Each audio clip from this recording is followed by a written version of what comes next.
Así que bueno, de nuevo bienvenida Patricia, coordinadora de DW Academy para Centroamérica y América Latina, y con ella vamos a conversar acerca del currículo de alfabetización mediática e informacional, no solo el de la UNESCO, sino también las aplicaciones, los usos, las adaptaciones que se están dando en países como los centroamericanos, precisamente con el trabajo mancomunado y en conjunto con instituciones educativas como la Universidad Centroamericana José Simeón Cañas.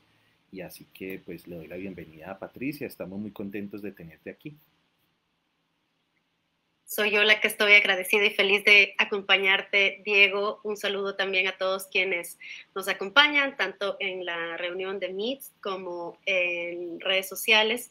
Y felicidades por esta serie de encuentros extraordinarios que lleva a cabo EduMedia 3 en la Global Meal Week. Además, es una semana muy especial para todos los que nos dedicamos a la AMI.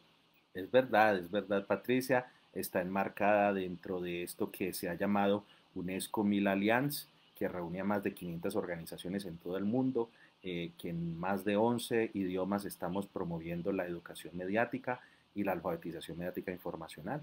Creemos en la democracia audiovisual, creemos en la formación de ciudadanos mediáticos. Y contigo vamos a tener una conversación. Yo invito a tanto a las personas que están aquí en la sala Meet como las personas que estén viendo la transmisión en redes sociales para que hagan comentarios, hagan preguntas y así podamos alimentar este diálogo contigo. Así que bueno, vamos a comenzar. Yo voy a iniciar provocando precisamente esta conversación e inicialmente yo quisiera que le contaras a nuestra audiencia qué es DW Academy, en qué consiste, eso, dónde viene, qué propósitos tiene. ¿Cómo no? DW Academy es una institución alemana que pertenece a Deutsche Welle, el medio de comunicación internacional público alemán, y trabajamos para el desarrollo internacional de medios de comunicación, para la formación periodística. Nuestra razón de ser es el fortalecimiento de los derechos de la libertad de expresión y el acceso a la información.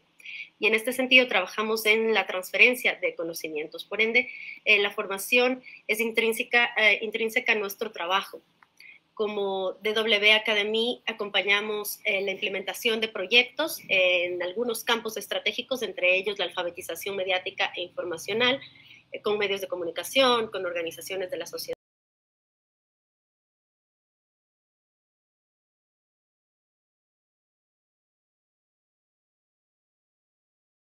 libre, toma de decisiones con base en hechos fiables, en periodismo confiable y promover el diálogo constructivo.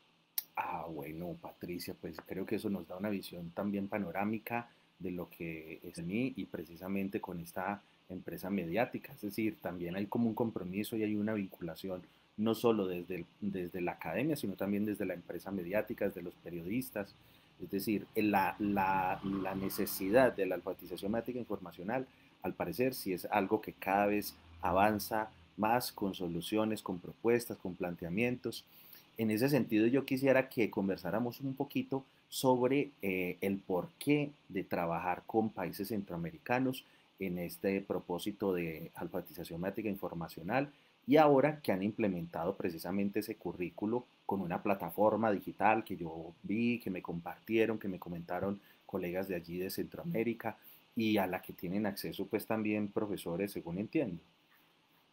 Sí, exactamente. Bueno, trabajamos en Centroamérica en alfabetización mediática e informacional hace alrededor de 5 años. Arrancamos en Guatemala y ahora estamos en Guatemala, en El Salvador y también en Honduras en una manera más reducida. Y el propósito de trabajar alfabetización mediática e informacional en Centroamérica es promover una nueva generación de jóvenes alfabetizados en el uso de medios.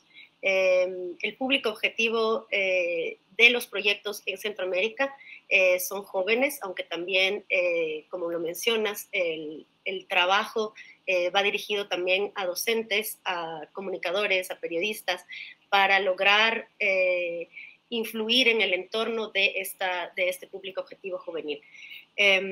DW Academy promueve junto con sus socios en la educación formal, pero también en la educación no formal, el empoderamiento de las audiencias, que básicamente consiste en esta promoción, en este fomento de capacidades mediáticas para usar de forma inteligente la información. ¿Y cómo nos imaginamos esta nueva generación de jóvenes empoderados, alfabetizados en el uso de medios? Son jóvenes que valoran la información de calidad para lograr una participación plural y tener una mejor toma de decisiones en sus vidas, formar de esa manera un futuro colectivo autónomo.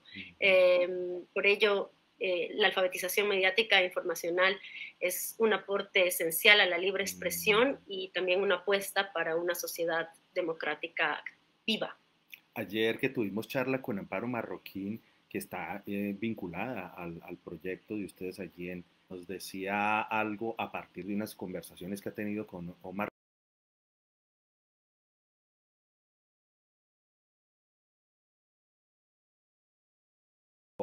Ella nos decía, bueno, nosotros encontramos que hay gran parte de la población que no se quiere alfabetizar, es decir, no quieren entrar a racionalizar unos procesos que para ellos son de entretenimiento y que no requieren pensar mucho o que quizá al pensarlo demasiado le quitaría ese componente, esa aura, ¿no? Como ese componente sagrado o sacralizado del entretenimiento que al parecer solo va dirigido a las emociones, solo va dirigido precisamente a generar la risa o el llanto o cualquier manifestación de nuestras emociones y sentimientos.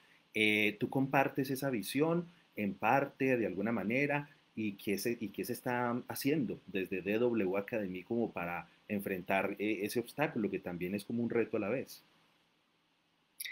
Sí, definitivamente yo creo que el entender el uso de los medios de comunicación es un paso para poder acercarnos a la audiencia y esa es una de las características esenciales del desarrollo de proyectos en conjunto con nuestros socios locales.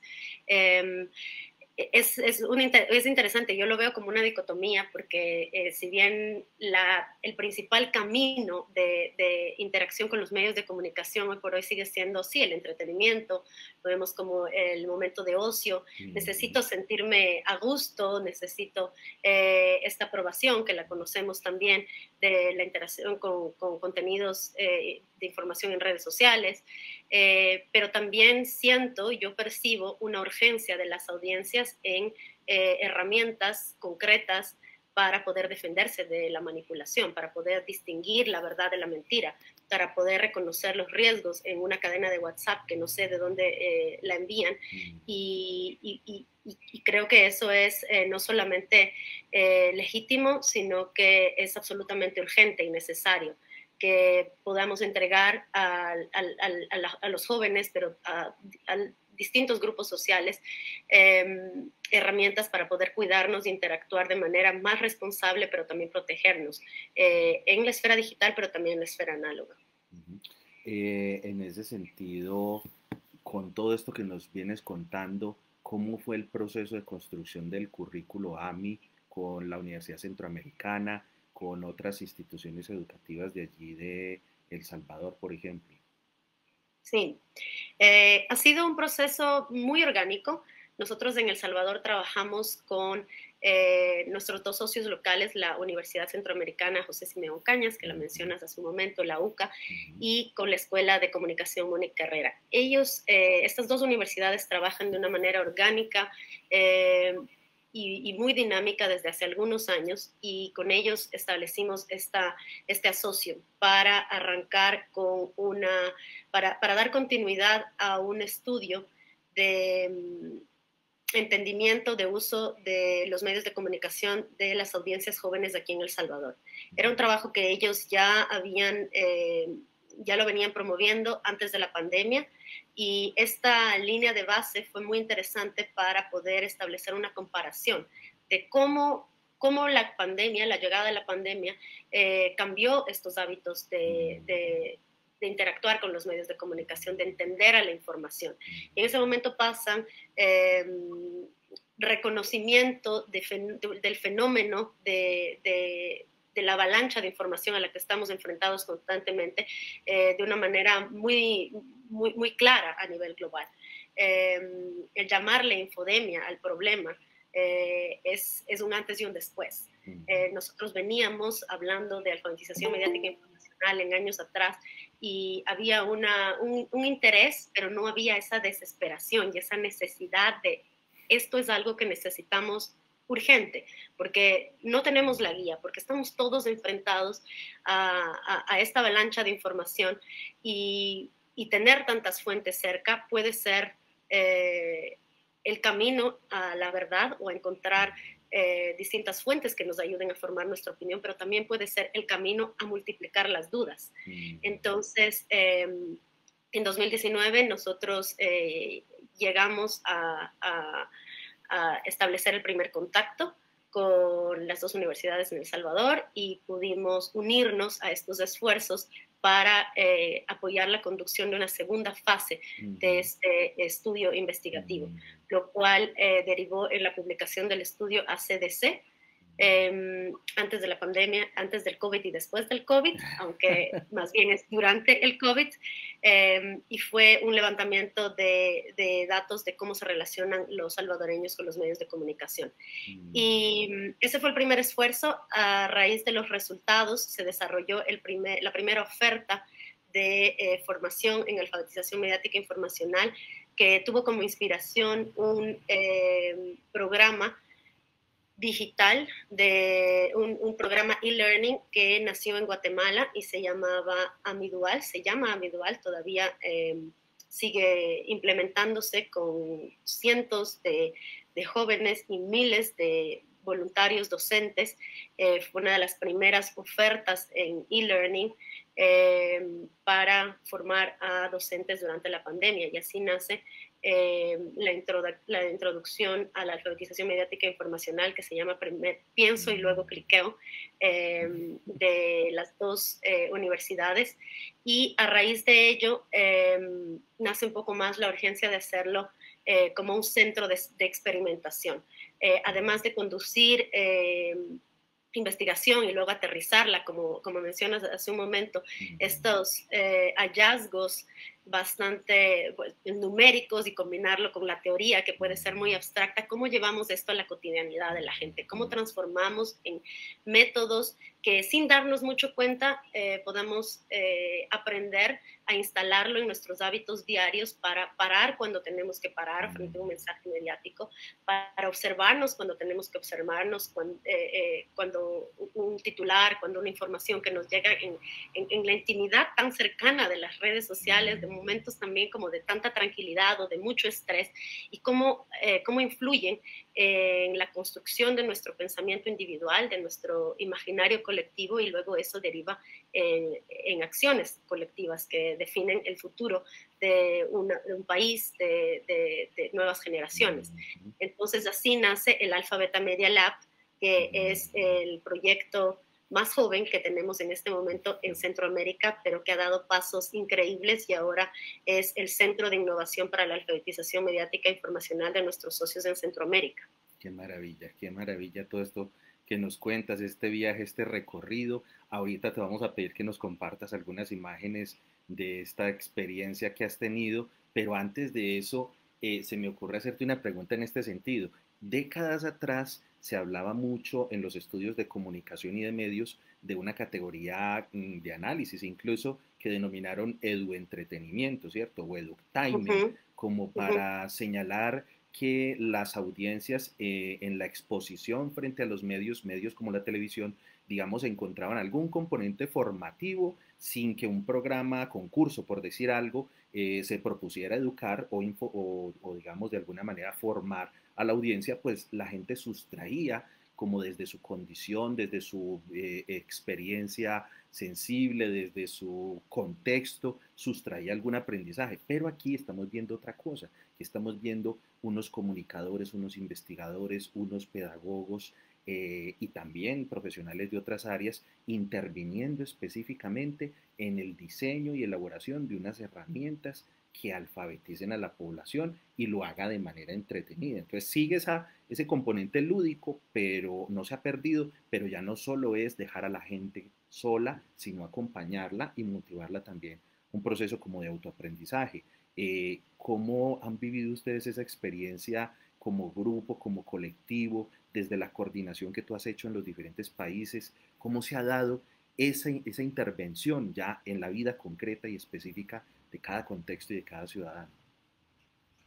Sí, destaco lo que mencionas, la multidisciplinariedad en el diseño de procesos, pero también la importancia de que estos procesos sean sistémicos.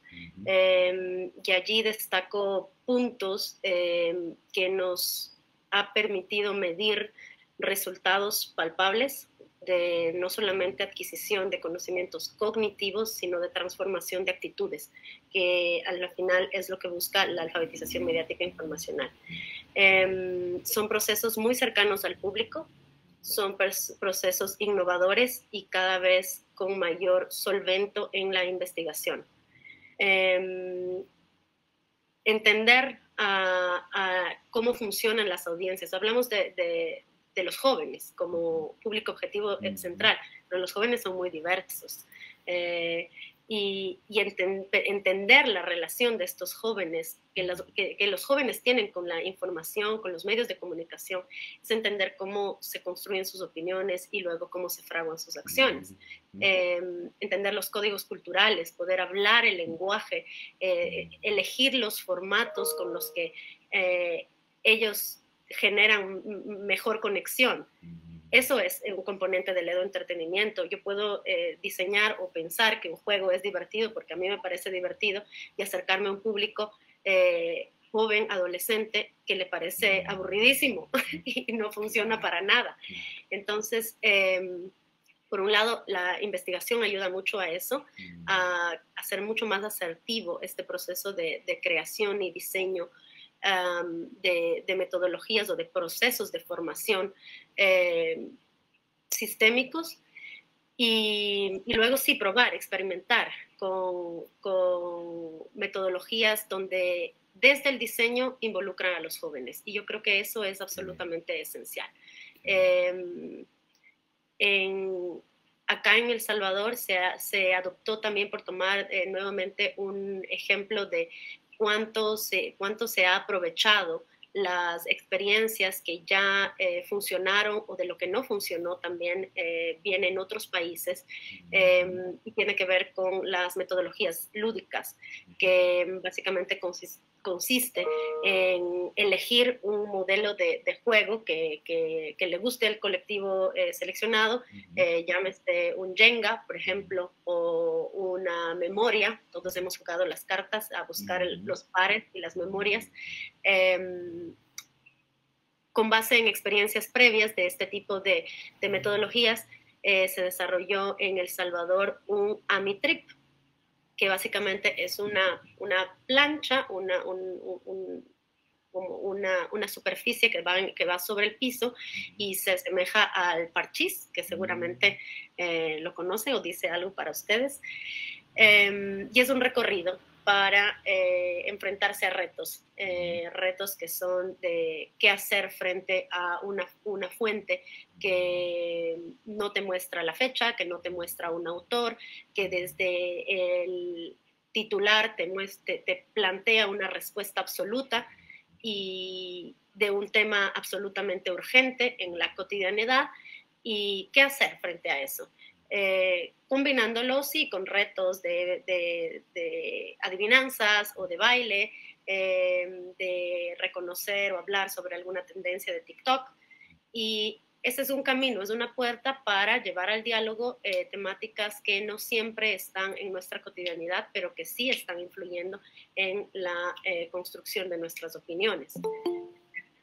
Qué interesante, Patricia, porque es que además ustedes están partiendo desde una realidad que investigan, que identifican y que a partir de ella, digamos, hacen partícipes también a la misma audiencia a la que van a llegar en esa dimensión formativa del currículo, la hacen partícipe del diseño. Entonces, a veces no se compaginan los procesos de creación con los procesos de investigación, y este es un caso, digamos, particular y llamativo, significativo también en ese sentido. ¿Tú podrías compartirnos algún caso, contarnos y mostrarnos de pronto algunas imágenes sobre lo que han hecho para que también nuestros participantes en esta charla y la audiencia que nos va a ver en redes sociales pues pueda dimensionar desde la visualidad aquello que nos estás contando. ¿Cómo no? Muchas Les gracias. voy a compartir imágenes en este momento del AmiTrip, que es este juego que les acabo de compartir, creado, diseñado, implementado acá en El Salvador. Me cuentan si es que pueden ver la pantalla. Ya está comenzando a compartir, ya te digo, ahí la vemos muy bien.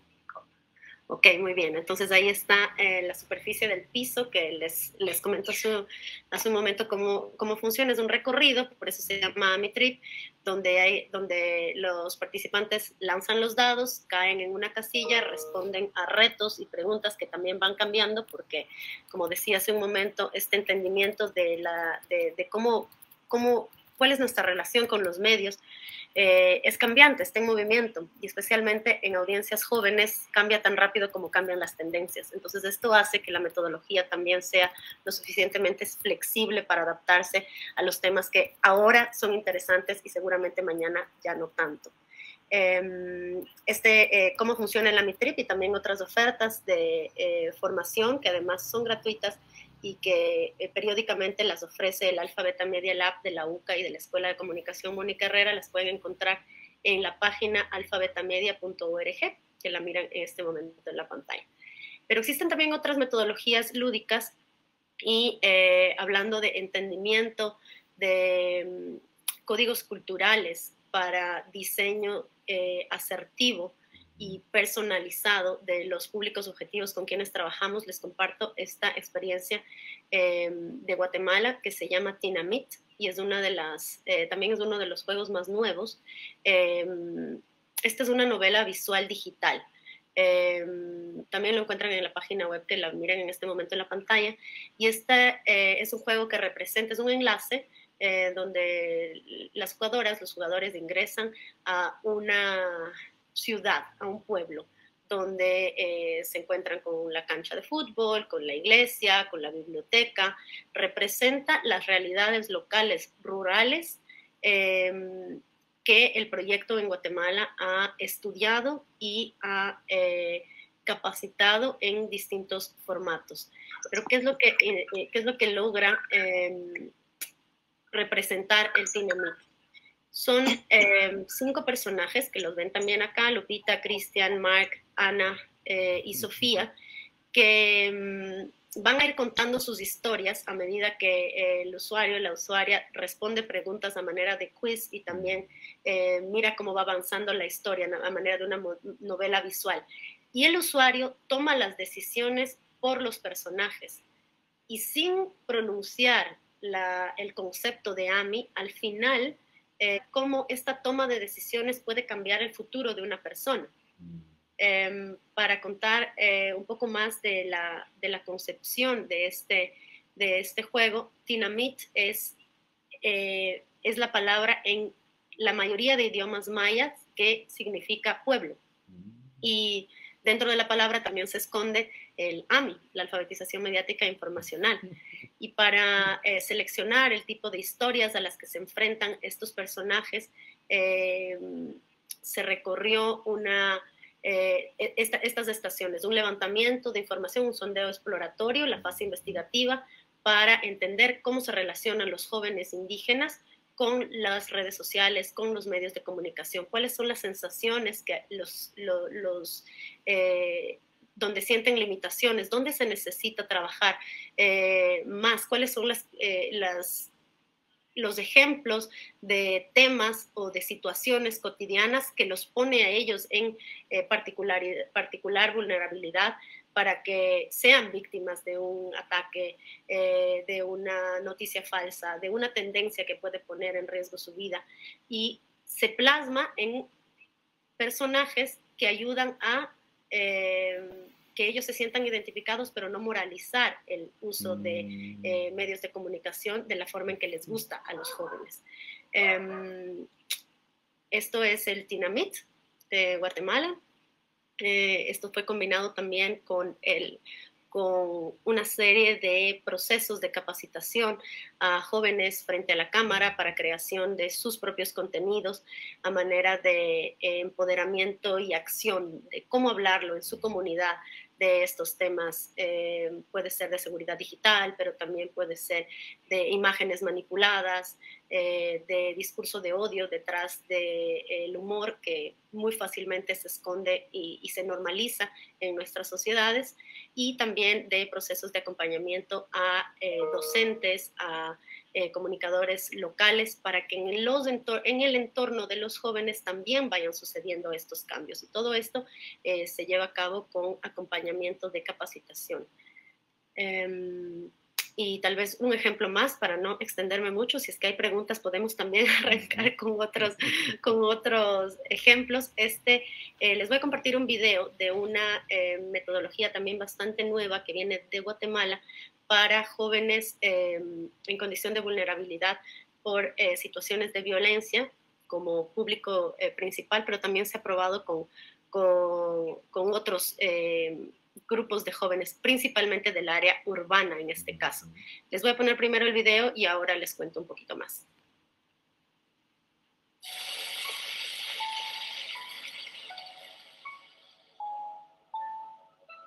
No, la verdad es que nunca más lo volví a ver.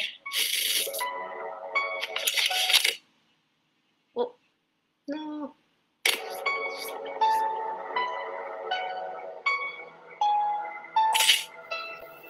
Pues éramos muy cercanos cuando éramos niños, pero poco a poco nos fuimos distanciando. Encontramos su teléfono. No solo eso. Inicia una aventura descubriendo y cumpliendo cada reto de desinformación para tratar de descubrir dónde está José Ramírez y lograr escapar de este laboratorio. Fotos manipuladas, noticias falsas, mensajes y cadenas de WhatsApp que podrían no estar diciendo la verdad. Y descubrí cómo en Internet no todo es lo que parece.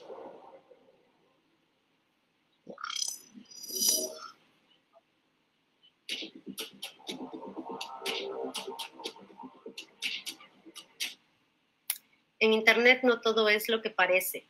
Ese es el concepto detrás de esta metodología lúdica, que es un juego de sala de escape, un escape room, que fue instalado en un minibús. Se retiraron todos los muebles de dentro y se creó esta historia de este científico tecnológico que desaparece. Y cuando entra una pareja de jóvenes participantes, entran de dos en dos, no llamarlo pareja, entran grupos de dos participantes a la sala de escape y van a recorrer 5 estaciones donde se presenta la historia de este científico tecnológico para que los participantes descubran qué fue lo que pasó, por qué desapareció, y se enfrentan a retos de imágenes manipuladas, de perfiles falsos, de situaciones cotidianas que lo vemos constantemente, cómo reconocer titulares que no son, que te dan una verdad ya confirmada, qué hacer, cómo activar nuestras alarmas para decir, justo esto es lo que me dice que tengo que comprobarlo con otras fuentes. Y al finalizar el circuito, un spoiler alert, se revela que este científico, que se llama José Ramírez, es una imagen creada, y que eso sucede en Internet, que esta historia no existe, que todo ese miedo que al inicio, esta intriga y este temor puede ser muy fácilmente creado, aunque en Wikipedia lo encontremos, aunque encontremos perfiles en redes sociales, eso pasa usualmente. Y ponerlo así de cerca hace una enorme diferencia a través de una historia, a través de un juego, para poder instalarlo con el factor sorpresa y con la diversión, para justamente cambiar esos comportamientos combinado con nuevos aprendizajes cognitivos, con herramientas concretas para que se instalen en la cotidianidad de los jóvenes. Entonces, este bus además se ve, tiene una doble cara. Del un lado se ve como una tienda de helados, si es que lo apreciaron en el video, y del otro lado se ve como un laboratorio de este científico tecnológico. Entonces, este concepto, digamos, tiene esta redondez conceptual, que entonces esto reafirma que en Internet no todo es lo que parece, al igual también que el aspecto de ese bus, que es esta sala de escape. Qué hermoso lo que están haciendo, Patricia, y muchas gracias por mostrarnos estas imágenes que también nos dan una dimensión mucho más concreta y más directa de lo que están haciendo. Además, porque veo que combinan el juego tradicional, un poco como el diseño de una especie de videojuego, con una quizá estructura narrativa, con algunas sorpresas también y retos allí cognitivos que generalmente encuentran los jóvenes y los niños en los videojuegos. Y ahora con este bus como algo, esto itinerante que va haciendo presencia en los barrios, en la urbe, no, definitivamente es algo muy bonito y creo que lo conecto de alguna manera con algo que comentaba Amparo ayer, cuando ella en su charla comenzó diciendo que ella inicialmente era como una militante de la educación mediática más que una teórica, y yo he pensado que es que realmente los latinoamericanos hacemos eso normalmente, como que diseñamos la experiencia y luego la vamos reflexionando. Bueno, no digo que siempre, pero creo que nosotros somos más de eso, como de tomar unas iniciativas, crearlas, diseñar la experiencia y ahí vamos en el camino también investigando, haciendo teoría, construyendo cosas. Pero bueno, creo que esto definitivamente nos da a nosotros unas miradas muy particulares, que es lo que queremos con la cátedra, precisamente Aulas sin Muros, es ese bus también itinerante, ¿cierto? Con dos caras. Y lo que queremos es difundir estas experiencias en esta semana, que los profes que nos están acompañando acá, aquí también hay comunicadores populares y periodistas alternativos, aquí hay estudiantes también de la licenciatura en tecnología, que es formación de docentes para el área de informática y tecnología. Y quisiera darles la palabra, pedirles que si quieren hacer algún comentario, que si quieren hacer alguna pregunta, por favor lo escriban acá en el chat o levanten la mano o abran el micrófono simplemente y comencemos a conversar con Patricia en estos minutos que nos quedan de la charla. Por aquí Rosa Elena, la profesora Rosa Elena nos saludó. Buenas tardes o noches a todos y a todas. Carlos Mario Marín, que lo vamos a tener el jueves a las 10 de la mañana también con su charla del medio El Cuarto Mosquetero. Dice, muy interesante ese ejercicio del bus y el científico desaparecido que combinan las realidades del mundo virtual y del mundo analógico. Dice la profesora Roselena, encantador, parecen los personajes de Poe. Desde ese experimentar se llega a la comprensión de conceptos abstractos. Pues si quieren, Carlos Mario, Roselena, ampliar su comentario, abren micrófono, conversamos un poco más con Patricia, o si alguien de la sala, de las personas que tenemos conectadas en este momento quieren hacerlo, sí, pues adelante. Sí, Carlos Mario, sí, te escuchamos. ¿Se me escucha? Sí. Perfectamente. Bueno, doctora Patricia, pues bienvenida a este ejercicio aquí de Aulas sin Muros, y muchas gracias por compartir sus experiencias y sus conocimientos. Y es cierto, por ejemplo, me sorprendió mucho, es chévere, se ven cosas muy bonitas, como lo que nos muestra, porque precisamente, pues, digamos que la generación más nueva es como mucho esa generación del video, de los nativos digitales, que gastan mucho tiempo de su vida, pues, en experimentar, en vivir a través del video, de los juegos. Creo que ese es un buen ejercicio para el asunto de la alfabetización, precisamente porque les llega a través de los medios que más comprenden, que mejor manejan, que mejor interiorizan. Pero a continuación, pues veo lo del bus y, claro, me gusta mucho porque yo mantengo, pues, por lo menos una crítica o un debate en algunos espacios donde intervengo, y es que hay que combinar esos dos espacios, el mundo analógico y el mundo virtual, porque son realidades que vivimos, y precisamente muchas de las experiencias comunicacionales se diluyen a través de las redes, de ese mundo virtual, y solamente se pueden solventar de mejor manera cuando estamos con las personas, y creo que ese es algo, una relación que no se debe perder. Muchas gracias, qué buen ejercicio, qué buenos casos nos trajo usted esta tarde. Muchas gracias a usted. Bueno, si tenemos alguna otra pregunta, opinión, comentario, profesora Rosalena, te escuchamos. Buenas tardes, qué gusto estar acá, y esto me evoca un poquito mis años de formación en la maestría, cuando mi maestra decía que tendíamos a antropologizar las pantallas, y un poco en la sintonía de la conferencista de ayer, de la decana, que hablaba de, bueno, ¿qué es eso del entretenimiento? Pero es que el entretenimiento es vivir, y cómo en ese ejercicio que ustedes hacen ahí, realmente hacen esa sutura entre eso que es abstracto, complejo, que parece que no se entiende, pero cómo lo hacen significativo desde la experiencia vivida. Es muy hermoso. Felicitaciones. Muchísimas gracias. Tenemos también a Camilo Martínez Marín levantándonos la mano. Camilo, te escuchamos. Hola, ¿cómo están todos? Es un gusto haber escuchado a Patricia. Yo llegué un poquito tarde, pero alcancé a ver un poquito sobre esa experiencia de gamificación para darle tratamiento a la seguridad informática, que es un asunto tan importante.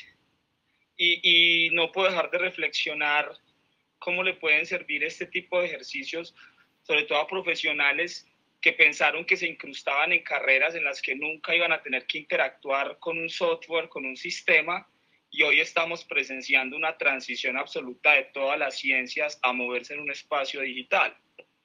Y de alguna manera lo considero válido porque hay muchos sectores de ciertas ciencias que no están muy familiarizados o que en principio no tienen interés en actividades tecnológicas en esos espacios, y este tipo de actividades los pueden encaminar muy bien, y partiendo de un tema tan importante como el tema de la seguridad informática. Entonces, agradecer mucho el compartir.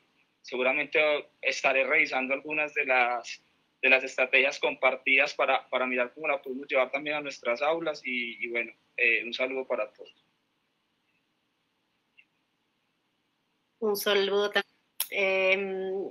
Adaptar los contenidos y la forma de educar y guiar en alfabetización mediática e informacional precisamente consiste en eso, y nos alegra mucho contar con los socios con los que trabajamos para flexibilizar, para modernizar las currículas a propósito del título de esta serie de encuentros, currículos y microcurrículos de alfabetización mediática e informacional, y adaptarlo a las necesidades de los creadores de contenido, de los productores de la información.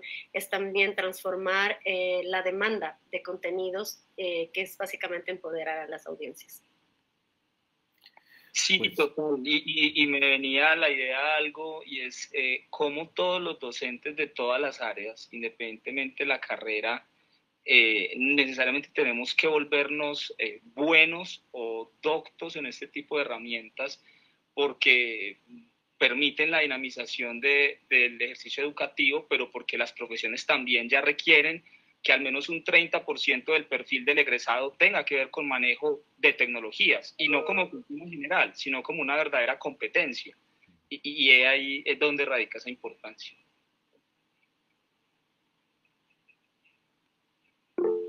Muchas gracias, Cristian. Por aquí hay una pregunta de Fabiana Condori. Dice, a ver un segundo, yo la abro aquí en el chat. Una pregunta, ¿el juego Dynamite usa una lengua originaria? Muchas gracias a Fabiana por esa pregunta. El juego Dynamite es en español, sin embargo, responde al levantamiento de información, al entendimiento de uso de medios de 4 comunidades lingüísticas en Guatemala: Quechí, Quiché, Achí y Cachiquel, que es donde se ha implementado el proyecto en los últimos 3 años. Y esta versión del Dynamite es en español. No obstante, los procesos de acompañamiento y de capacitación, de producción mediática con los jóvenes en sus comunidades se lo hace de manera bilingüe, pues es la forma en la que ellos también interactúan diariamente. Qué buena pregunta y mejor la respuesta. Qué bueno, qué maravilla, porque mira las dimensiones que adquiere esta charla y cómo nos van planteando la alfabetización mediática e informacional, incluso si se quiere en el contexto de un giro decolonial también, ¿no? Como involucrando también otros saberes ancestrales, involucrando otras culturas, dándole protagonismo y voz también en un escenario que en efecto pues transversaliza todo nuestro quehacer, como lo planteaba Cristian, todas las disciplinas y transversaliza todas las culturas, porque si queremos un diálogo global cada vez más interactivo y más rico, pues seguramente vamos a tener que desarrollar estas y otras competencias que el presente y que el futuro nos van planteando. Patricia, muchas gracias, encantado de escucharte, de verte, mi admiración y mi gratitud siempre contigo, con todos los colegas de Centroamérica que han compartido con nosotros en esta cátedra de Edumedia 3, a la gente que nos está escuchando y que nos está viendo y los que nos van a ver también a través de las redes sociales, pues los invitamos a que conozcan un poco más de estos proyectos, pero antes de irnos yo quisiera que nos contaras qué viene, qué tienen para los próximos días. Diego, primero, muchas gracias también a ti, es mutuo el sentimiento. Quiero extenderles una invitación que nos emociona muchísimo para esta semana de la Semana Global de la Alfabetización Mediática e Informacional. Aquí en El Salvador, desde el Alfa Beta Media Lab, el Centro de Innovación para Alfabetización Mediática e Informacional, este viernes se va a llevar a cabo el Campus AMI Open Air, que es un festival presencial donde van a estar todos estos juegos y algunos más de los que acaban de observar hace un momento, un circuito de juegos y una jornada de música, de baile, de arte visual para hablar sobre la alfabetización mediática e informacional, para hablar sobre cómo enfrentar la desinformación desde el entretenimiento, desde los formatos en los que disfrutan las audiencias, en donde se sienten más cómodos. Y por la noche, eso va a pasar durante el día de manera presencial en la UCA, y por la noche a las 7 de la noche de El Salvador, es decir, a las 8 de la noche de Colombia, de la zona horaria de Bogotá, que es un poco más un punto de referencia, tendremos una transmisión en vivo. Es un contacto directo desde los estudios centrales de Deutsche Welle en Berlín y la sede del Alfa Beta Media aquí en El Salvador, donde van ustedes a poder seguir y apreciar los mejores momentos de este festival Open Air, pero también entrevistas con gente que va a protagonizar este encuentro, con ganadores de un podcast binacional contra la desinformación, donde va a estar la UCA, donde va a estar la Escuela de Comunicación Mónica Herrera, la Universidad Rafael Landívar de Guatemala, y muchos jóvenes contándonos cómo la pasaron para hablar de desinformación. Hay un concurso de disfraces a propósito de Halloween y de monstruos de la desinformación o héroes contra la desinformación. Esperamos contar con ustedes y en los canales de Alfa Beta Media, por supuesto, y de las universidades participantes y de Deutsche Welle Academy. Qué maravilla, Patricia. Se nota que se divierten mucho haciendo este trabajo y esta formación. Aquí nos ha compartido Carlos Mario el enlace. Es ¿verdad? alfabetamedia.org. Así que ese es el enlace del laboratorio, sí, correctamente. Y a través de este enlace podemos ver todo lo que nos has dicho, las actividades que van a realizar, ¿o hay otro canal? Sí, a través de las redes sociales del Alfa Beta Media, también de la UCA, de la escuela y de DW Academy América Latina en Facebook, en Twitter y en YouTube va a ser la transmisión en vivo. Qué maravilla, o sea que tenemos toda la oferta y todo el menú para elegir por dónde nos conectamos e interactuamos con ustedes. Les esperamos. Muchas gracias, Patricia, que tengas una feliz tarde. Muchas saludes allá a la gente de El Salvador y pues que sigan disfrutando, que nos sigan enseñando y que nos sigan compartiendo todas estas experiencias tan bonitas. Más adelante seguramente podremos hacer más cosas en conjunto. Seguro que sí, así va a ser. Muchas gracias a ti, Diego. Gracias a todos quienes participaron y nos acompañaron ahora. Felicidades por EduMedia 3 y hasta la próxima. Bueno, chao. Muchas gracias y un abrazo grande. Para ti también, un abrazo. Gracias.